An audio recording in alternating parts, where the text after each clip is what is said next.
जय सनातन धर्म की। प्रिय सनातनियों, आप सभी का स्वागत है हमारे इस कार्यक्रम में। सनातनियों, आज आपके सामने एक ऐसी पिक्चर रख रहा हूं जिसको आपको देखना ही होगा। देखना इसलिए होगा क्योंकि आपके पास कोई और विकल्प शेष है ही नहीं। यानी आपके पास जब कोई ऑप्शन नहीं है तो आपको तो यह समझना ही पड़ेगा कि आखिर सब कुछ ये हो क्या रहा है, चल क्या रहा है। चलिए बात की शुरुआत करते हैं हाल ही की हुई घटना से जो कल हुई है। सिल्वर क्रैश हो गया। गोल्ड सिल्वर के प्राइसेस में बहुत बड़ी गिरावट आई है। लगभग 30% की गिरावट आई है। हाल ही में मुझे अभी 3 से 4 दिन पहले किसी ने पूछा था कि हमने इन्वेस्ट कर रखा है गोल्ड और सिल्वर में, क्या करें। तो मैंने उन्हें यही कहा था कि आप इसको बेच करके चुपचाप शांति से बैठ जाइए, जो प्रॉफिट बुक करना है वो करके चुपचाप शांति से बैठ जाइए। ना ये समय खरीदने का है और ना ही ये समय बेचने का है। अगर आपने पहले से नीचे का लिया हुआ है तो प्रॉफिट बुक करके चुपचाप बैठ जाइए, क्योंकि अब ये बुलबुला इतनी तेजी से फटेगा हम संभल भी नहीं पाएंगे। तो सनातनी बात को समझिए, आखिर जो लोग फंस चुके हैं सिल्वर के अंदर, उनकी गलती क्या है? जानते हैं गलती क्या है? वो अपने लालच को इन्वेस्टमेंट का जामा पहनाने की कोशिश कर रहे हैं। जब चांदी 60,000 थी, 70,000 थी, 90,000 थी, 1 लाख थी, तब उन्होंने इन्वेस्टमेंट के बारे में कभी नहीं सोचा। लेकिन जब 1.5 लाख होने लगी, 2 लाख होने लगी चांदी, तो उन्हें लगा अरे चांदी तो बढ़ रही है, हमें इन्वेस्टमेंट कर देना चाहिए। तो ये इन्वेस्टमेंट आपके विचारों में किस कारण से आया? केवल और केवल लालच के कारण से कि इतनी तेज से चांदी बढ़ रही है, चलो कूद पड़ते हैं। और लालच कभी भी शुभ होता ही नहीं है। लालच हमेशा गला कटवाता है। और इसीलिए सिल्वर का एक क्रैश पहले भी बहुत बार ऐसा हो चुका है। 2008 के आसपास भी हुआ था, उसके बाद शायद 2015 के आसपास की बात है, तब भी हुआ था जब चांदी 1 लाख गई थी और वहां से 30,000 आ चुकी थी। अभी तीसरी बार हमने देखा है, तब भी यही हुआ है। लेकिन सनातनियों, बात इतनी सी नहीं है। ये तो मैंने आपके सामने केवल एक लेटेस्ट उदाहरण रखा है। एक आम आदमी लालच में फंस रहा है तो एक राष्ट्र का राष्ट्राध्यक्ष भी लालच में फंसा हुआ है। यानी मुझे ये देश चाहिए, मुझे ये मिनरल्स चाहिए, मुझे ये चाहिए, मुझे वो चाहिए। तो इस समय हमारी भावनाओं के अंदर, हमारे व्यक्तित्व के अंदर लालच का स्थान सर्वोपरि हो चुका है। पहली पोजीशन ये, क्या इसका कोई विकल्प आपके पास है? नहीं है। चलिए स्वास्थ्य की बात कर लेते हैं। बड़े बड़े हॉस्पिटल्स हैं जहां महंगे इलाज हैं, लेकिन हॉस्पिटल तक आप पहुंचेंगे कैसे? उसके लिए आप बीमार कैसे हो? इसके लिए आपकी आदतों में उन चीजों को शामिल कर दिया गया है ताकि आप बीमार हो, हॉस्पिटल में पहुंचे, इलाज कराएं, हॉस्पिटल भी चलें और आपको भी लगे कि हाँ देखो आपको स्वास्थ्य सेवाएं मिल रही हैं।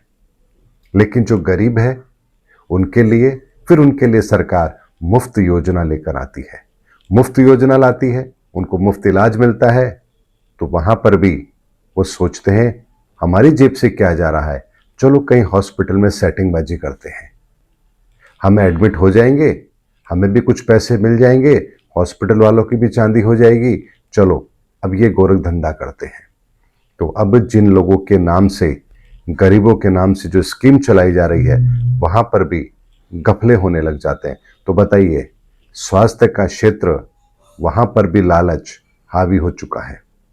चलिए शिक्षा की बात कर लेते हैं। शिक्षा के अंदर बड़े बड़े स्कूल हैं, महंगे स्कूल हैं, मिशनरी स्कूल हैं। क्या पढ़ाया जा रहा है? वहाँ डॉक्टर बनाए जा रहे हैं, वहाँ इंजीनियर बनाए जा रहे हैं, वहाँ साइंटिस्ट बनाए जा रहे हैं, वहाँ एमबीए आप करते हैं। यानी आप कोर्स करके एक योग्यता को हासिल करके समाज के अंदर, उसी दुनिया के अंदर शामिल हो रहे हैं जो लालच भरी दुनिया है। यानी शिक्षा के अंदर भी, कहीं पर भी, किसी भी स्कूल, कॉलेज, यूनिवर्सिटी के अंदर मानव तैयार किए जाते हो, ह्यूमैनिटी तैयार होती हो या ह्यूमन बीइंग तैयार होते हो, ऐसा कहीं पर भी नहीं है। उसके बाद बात कर लीजिए धर्म की। तो धर्म का, अरे धर्म के मामले में तुम्हें क्या कहूं, वहां तो लालच अपनी चरम सीमा पर है। शंकराचार्यों का विवाद आपने देखा है। रथ में बैठकर हम स्नान करने जाएंगे और कहाँ जाएंगे? गंगा के तट पर जाएंगे, सरोवर में स्नान करेंगे। कहा क्या जाता है कि वहां जाने से पाप धुलते हैं। तो शंकराचार्य जी, आपने कौन से पाप किए हैं जो आप वहां अपने पाप धोने जा रहे हैं? और जिस गंगा के अंदर हम अपने पाप धोने जा रहे हैं, वहां तो निर्मल मन से जाया जाता है, वहां तामझाम के साथ नहीं जाया जाता। लेकिन हमें तो अपनी भव्यता दिखानी है, फिर राजनीतिक स्टंटबाजी करनी है ताकि हमें कोई फायदा मिल जाए, हमें कोई पद मिल जाए, सरकार की तरफ से कोई एक प्रस्ताव आ जाए, हमारी पब्लिसिटी हो जाए, क्योंकि नकारात्मक पब्लिसिटी जल्दी फैलती है। तो धर्म भी आज लालच की भेंट चढ़ चुका है। जिन शंकराचार्यों का काम, जिन धर्म गुरुओं का काम लोगों को सही रास्ता दिखाना है, वो केवल और केवल अब उन विवादों को तूल देने लगे हैं जिससे उनकी पॉपुलैरिटी बढ़े। तो आप बताइए, कौन सा धर्म ऐसा बच गया जहां पर लालच हावी नहीं हुआ? उसके बाद अगर हम बात करें संस्कृति की, तो संस्कृति की स्थापना किस वजह से होती है? ताकि समूह के अंदर हम किन्हीं चीजों को अगर फॉलो करते हैं तो वो हमारी अगली पीढ़ी तक आसानी से ट्रांसफर हो। लेकिन संस्कृति आज जिहाद का रूप ले चुकी है। ऐसे में आप बताइए, जिहाद अगर संस्कृति का विकृत रूप बन चुका है, तो आप मुझे बताइए, क्या इस समय पर कोई ऐसा विकल्प हमारे पास है जो हमारे लालच पर, हमारी इस आधुनिकता के ऊपर, हमारी इस गिरती हुई मानसिकता के ऊपर, हमारे गिरते हुए धर्म के स्तर पर, हमारे गिरते हुए शिक्षा के स्तर पर, हमारी विकृत होती संस्कृति पर, इन पर कोई अंकुश लगा सकता हो? तो सनातनी एक बात को समझिए, जब कोई चीज इतनी ज्यादा खराब हो जाए कि जिसे सुधारा ही ना जा सके, तो फिर सॉफ्टवेयर के लेवल पर क्या होता है? हार्डवेयर के लेवल पर तो होता है कि चीज ही बदल दी जाती है, लेकिन सॉफ्टवेयर के लेवल पर क्या होता है? उसे फैक्ट्री रीसेट किया जाता है। अब यहां एक बात को समझिए, ये धरती हार्डवेयर है, तो हार्डवेयर को बदलने की जरूरत नहीं है। ये धरती, ये प्रकृति अपनी जगह बिल्कुल बेहतर तरीके से काम कर रही है, लेकिन इसमें रहने वाले हम इंसान, हमारी सोच, जो सोच इतनी विकृत हो चुकी है कि जो इस धरती को ही नुकसान पहुंचा रही है, इस धरती के पर्यावरण को नुकसान पहुंचा रही है, इस पूरे मैकेनिज्म को डिस्ट्रॉय कर रही है, तो यहां पर सॉफ्टवेयर को अपडेट करना जरूरी है। केवल यही विकल्प एक शेष है। और इसीलिए इस समय पर कुदरत इस पूरे प्रकृति को फैक्ट्री रीसेट करने के प्रयोजन में आ चुकी है।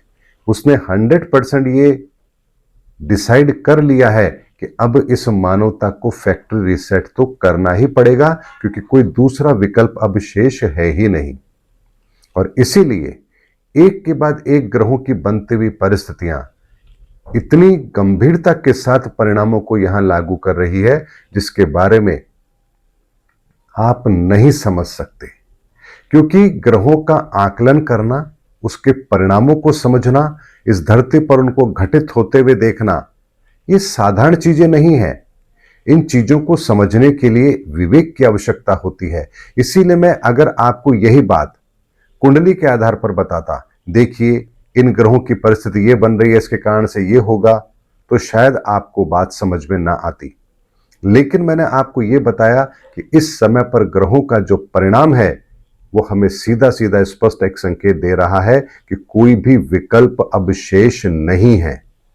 जब कोई विकल्प शेष नहीं है, तो फिर कौन सा विकल्प हम चुने? तो सनातनियों, केवल और केवल फैक्ट्री रीसेट का ही एक विकल्प हमारे पास है। और जानते हैं फैक्ट्री रीसेट क्या होता है? यानी इस धरती पर जब कुछ भी नहीं था, मानव छोड़िए, एक जीव भी नहीं था, किसी भी तरह का कोई बैक्टीरिया भी नहीं पैदा हुआ होगा, तब भी इस धरती पर सनातन था। ऐसे में वही सनातन दोबारा से इस धरती पर इस्टेब्लिश होगा, ताकि इस प्रकृति का प्रत्येक कण दोबारा उसी प्रोसेस में आ सके जिस प्रोसेस के द्वारा यह सृष्टि काम करती है। इसीलिए सनातन के उदय का जो समय है, अब इसे प्रैक्टिकल रूप में आपके बीच में लाने का समय आ चुका है। इसीलिए अब तक जो मैंने बात की है आप लोगों के सामने, ये सब तो सनातन की चर्चाएं थी। लेकिन अब सनातन आपके जीवन में शामिल कैसे होगा, सनातन आपको लाभान्वित कैसे करेगा, एक राजा भी उससे कैसे प्रभावित होगा, एक छोटा सा व्यक्ति भी उससे कैसे प्रभावित होगा, कैसे इस संसार के 800 करोड़ लोगों की जिंदगी को बदलने की काबिलियत या कोई क्षमता सनातन के अंदर है। अब प्रैक्टिकल अप्रोच पर उस पर काम करने का वक्त आ चुका है और अब यही प्रक्रिया बहुत जल्द आरंभ होने वाली है। इसीलिए एक बात को समझ लीजिए, अब हमारे पास 800 करोड़ लोगों के पास कोई भी विकल्प शेष नहीं है। हमें अब सनातन को तो स्वीकार करना पड़ेगा।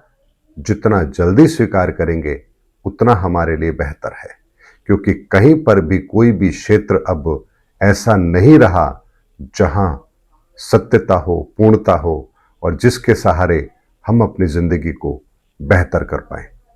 उम्मीद करता हूं सनातनियों, आज का जो मेरा विशुद्ध आकलन है वर्तमान के अंदर गिरते हुए हमारे लालच, हमारे मानवीय मूल्यों को लेकर, इसका एक मैंने सटीक आकलन आप लोगों को दिया है और समाधान के साथ दिया है कि जिस सनातन को आप लोग बहुत हल्के में ले रहे हैं वो सनातन वो नहीं है, और जो हकीकत में सनातन है उसकी तो आप कल्पना कर भी नहीं सकते हैं।